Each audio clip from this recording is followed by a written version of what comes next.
now watching KBMM News. I'm your anchor Kenny, and this is our co-anchor Brielle. And in today's news, we go back and look throughout history of the Homestead strike and all of the terrible outcomes that had happened. The strike started on 30th, 1892, and the strike took place in Pennsylvania, where a man named Andrew Carnegie, who was the owner of Carnegie Steel, and another person by the name of Henry Frick, who was determined to lower the cost of production by deciding to break the union in order to reduce the work. Within the Homestead strike was when there was tension between labor and management. The workers wanted to have higher wages because they were working long hours every day and didn't get anything in return at all. And now we have someone who's currently on The scene of the strike. The strike is currently happening as we talk right now. Right now, I have one person that is watching the strike or was currently participating in the strike. So I got a few questions to ask you if that's fine with you. Yeah, it's okay with me. Yeah? So how do you currently feel about the strike? I think it's a good thing for the immigrant workers. You know, they're fighting for their rights, their well-being, and their safety, and they're being really courageous how they feel, and it's basically saving innocent lives. Yeah. Strike, or how do you think it would change in the business world? I think it would change most likely for safety reasons. Hopefully, better pay. You know, just not living in a world of fear of safety. So basically, just living life, and then you don't have to worry about accidents or anything. Yeah. So, well, thank you so much for talking to me. And back to you in the studio.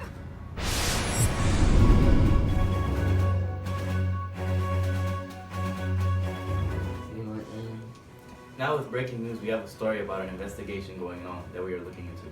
Right now with our investigator currently at the scene. Yes, I currently have an eyewitness with me. Hi, what's your name? I'm Mark. I'm Maria. Okay. So, is it true that you saw everything happening during the strike? Yes, it did. There was just a lot of commotion, people running for safety. A lot of stuff was happening while it was going down. Yeah. So how did it make you feel? It made me pretty scared because I was worried for people's safety. You know, just humans in general. Just hopefully they didn't die or anything happened to them. Yeah. Well, did you know that some people unfortunately died? Yeah, there were some bodies laying on the floor, so it was a tragedy to see. Yeah, that's true. Well, did you personally know anybody? No, not personally, but just some people that I've seen around. Yeah, who you talk to them and stuff? Yeah, just normal day life and basically it. Yeah, okay. Now back at it to you in the studio. As of right now, we got some breaking news. About 9 strikes and 7 Pinkertons were currently killed during this Homestead strike. As what I heard, there's a total of about 16 people that were killed during this strike. And now we are doing a report for a Nobel Peace Prize. Congratulations to the most well-known woman in America. I nominate Lee, a kind and loving woman who inspires people around the world with her speeches. The woman who spoke without a permit and became a risker. A person who risked her reputation to help others, Mother Jones. We also believe that Mother Jones should also be nominated for the Nobel Peace Prize because we believe if she was able to win, she would be able to make a difference. And we've heard from others that she would risk her life to help her community and the people around her. Mother Jones is an inspiration to people around, and at KBMM News, we see that she has the potential to make a major difference to the people and the community. Reporting live. Today's story is based on a woman named Mother Jones, who tells the inspirational speech of how immigrants fought for their rights. Basically, she stated that it was hardworking, their lives were always in risk, and that when money came in as a paycheck, it wasn't enough to feed their families. Basically, most of their money would go to rent, and it wouldn't be enough for food to help the starving kids. And another part that she mentioned is that it's an environment, it's people's health, it's safety, a daily life. And while they were working in those factories in society, basically they were not treated as a community but treated as animals, being caged, basically no riots, nothing like that. And so Mother Jones has inspirational speeches that help people go live throughout the destruction of their lives and basically everything happened. How heartwarming and adrenaline-pumping. Was she arrested? Did she speak without a permit? She did speak without a permit, but she did it for a good cause. A cause that helped many people save lives, and basically people that are able to go home and maybe one day get a higher pay and safety.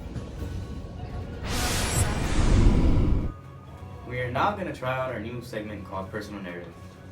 This segment is about how we read this immigrant story on why they decided to leave their country to tell their own stories of the good and bad times. Now we are going to hear about the travels and situations and problems that our guest speaker has encountered along the way. Yes, it'll be very interesting to hear about their experiences. Our story comes from our guest Vito, who used to work at a pizzeria in Italy with his family and his 3 brothers. But after a fire that broke out in the kitchen, the building had collapsed and they had been left to deal with the damage.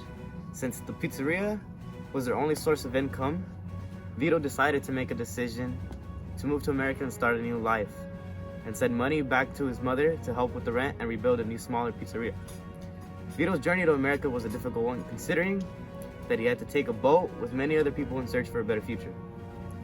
Vito bought the cheapest boat ticket he could find, and he packed one bag with enough clothes for a week. The boat Vito came on was packed with people, and the room he was put in, since he could only afford a lower class ticket, was filled with 50 other people, and since they were not allowed to use the bathroom, they were limited to 2 buckets that were in each corner. He also had to deal with rats running over the floorboards and diseases being passed around since everyone shared one room. The trip took a total of 6 days. Once he got to America, they had to stop at a quarantine checkpoint where they would only be processed after they were checked for diseases such as smallpox, yellow fever, plague, cholera, and leprosy. After they passed inspection, immigration officers had to board the ships, and they would let the first class passengers off first, and then the lower class after everyone had left the ship. After the physical exam, Vito also had to be questioned for legal inspection. Soon after, he was given permission to enter the US, and he began to look for a job and found one as a chef in a different pizzeria in New York.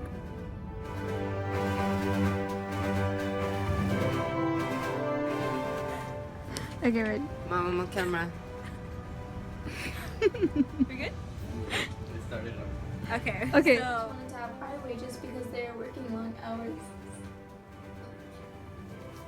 In breaking news, we have a story about our big. hi, what's your name? Mark. Mark? Good. We're going by our same name. KBMM News has currently has problems happening. People can't remember their own names. Stop it. Okay. God, just do this and get over it. Okay.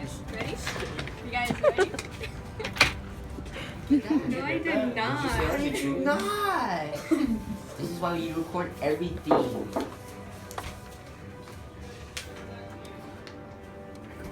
Yeah, ready.